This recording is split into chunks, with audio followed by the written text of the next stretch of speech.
Kung gusto niyo po ng ganitong klaseng setup ng all white, yan, nakaputi tayong damit, nakaputi tayong sound card, puting mic, at puti po yung ating stand. So yan po yung ating F999 na kulay white. So ano bang meron dito kay F999?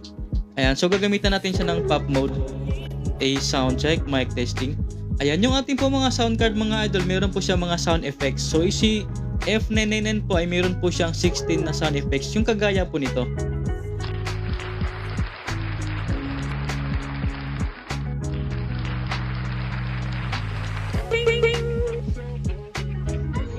You guys are so great!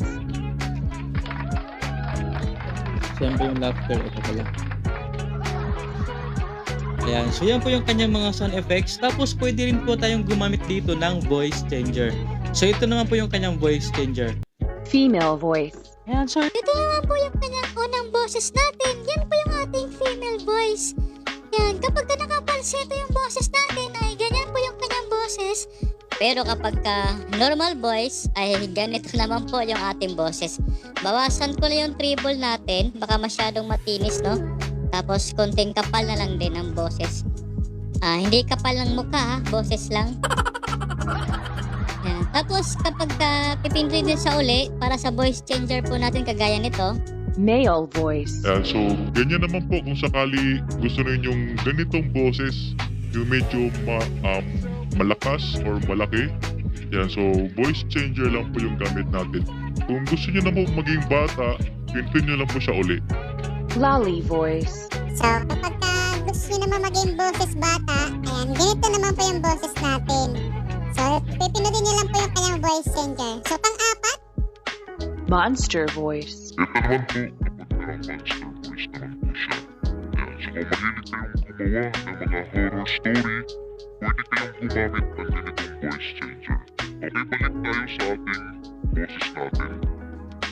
ayan, so ngayon po ang ginagamit ko dito na voice mode ko yung nagbi-blink. Ayan, so yan po ay pop. Meron din po atong auto-tune mga idol.